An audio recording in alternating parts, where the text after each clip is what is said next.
نے خطرے کی گھنٹی بجا دی، ہر شخص فوراً تہران چھوڑ دے۔ اپنے social media platform Truth Social پر ٹرمپ نے کہا کہ ایران ایٹمی ہتھیار نہیں رکھ سکتا۔ میں بار بار کہہ چکا ہوں، ہر کسی کو فوراً تہران سے نکل جانا چاہیے۔ اس کے علاوہ کینیڈا میں G7 اجلاس کے موقع پر برطانوی وزیر اعظم کے ساتھ گفتگو میں ٹرمپ نے کہا کہ ایران کو معاہدے پر دستخط کرنے چاہیے، یقینی بنانے جا رہے ہیں کہ ایران کے پاس جوہری ہتھیار نہ ہو۔ صدر ٹرمپ نے کہا کہ ہم نے ایران کو جوہری معاہدے پر دستخط کرنے کے لیے 60 دن کا وقت دیا، لیکن ایران نے انکار کر دیا۔ یہ بیان ایک ایسے وقت میں سامنے آیا ہے جب ایران اور اسرائیل کے درمیان کشیدگی شدید ترین سطح پر پہنچ چکی ہے اور خطے میں جنگ کے بادل منڈرا رہے ہیں۔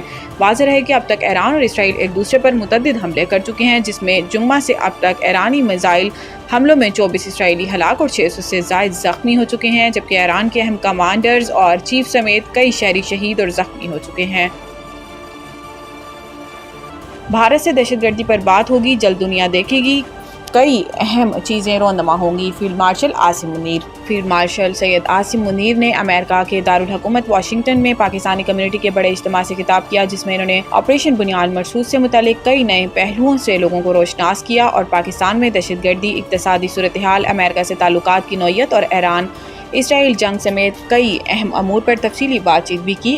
امریکہ بھر سے آئے 400 کے قریب انتہائی اہم کمیونٹی لیڈر سے خطاب میں فیلڈ مارشل نے کہا کہ پہلگام واقعے کے بعد بھارت نے رابطہ کر کے الزام تراشی کی اور مطالبہ کیا کہ پاکستان اس واقعے کو دہشت گردی قرار دے، جس پر اسے دو ٹوک انداز میں بتایا گیا کہ بھارتی تسلط کے خلاف مقبوضہ کشمیر میں آزادی کی تحریکیں چل رہی ہیں اور ایسے واقعات دہشت گردی نہیں قرار دیے جا سکتے۔ فیلڈ مارشل نے مزید کہا کہ بھارت پر جب واضح کیا گیا کہ پاکستان اس واقعے کو دہشت گردی نہیں مانتا تو دھمکی دی گئی کہ پھر کارروائی کے لیے تیار رہیں، مگر پاکستان دھمکیاں میں اس لہجہ خاطر میں نہیں لایا۔ دوران تقریب کمیونٹی کے افراد پاکستان زندہ باد، پاک فوج زندہ باد، تیرا ویر میرا ویر، عاصم منیر کے پرجوش نعرے لگاتے رہے۔ ہال افواج، حکومت اور عوام کی تاریخی فتح پر تالیوں سے گونجتا رہا۔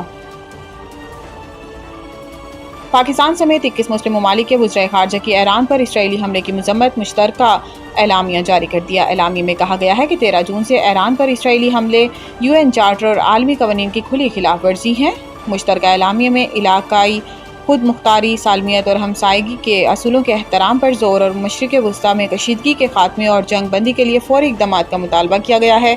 مشترکہ اعلامیے میں کہا گیا ہے کہ خطرناک کشیدگی سے خطے میں امن و استحکام کو سنگین خطرات لاحق ہیں۔ ایٹمی اور دیگر مہلک ہتھیاروں سے پاک مشرق وسطیٰ کے قیام کو فوری ضرورت ہے۔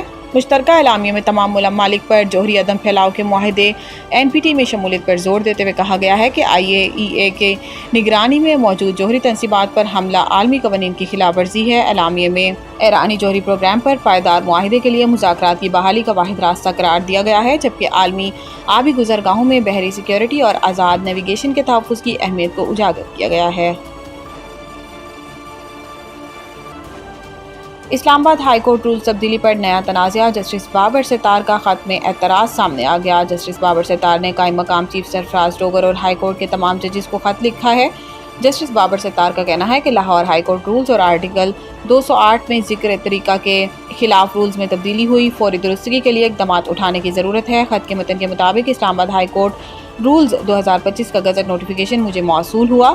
آئین کے آرٹیکل 208 کے تحت اتھارٹی کے پاس رولز بنانے کا اختیار ہے، جبکہ آرٹیکل 192 کے مطابق اتھارٹی سے مراد چیف جسٹس اور ہائی کورٹ کے ججز ہیں۔ نہ یہ اختیار کسی اور کو دیا جا سکتا ہے، نہ ہی کسی اور طریقے سے استعمال ہو سکتا ہے۔ خط میں جسٹس بابر ستار نے لکھا کہ طے شدہ اصول ہے جس قانون کے تحت ثوابدیدی اختیار ملا، قانون میں تبدیلی کے بغیر کسی دوسرے کو نہیں دے سکتے۔ لاہور ہائی کورٹ رولز جو اسلام آباد ہائی کورٹ نے اختیار کیے، ان میں آرٹیکل 208 کا اختیار کسی اور کو نہیں دیا گیا۔ ہائی کورٹ نے اپنے ہی رولز آرٹیکل 208 کی خلاف ورزی میں بنائے ہیں۔ ملازمین کے حقوق متاثر ہونے کے علاوہ بھی یہ ہائی کورٹ کے لیے بہت شرمندگی کا باعث ہے۔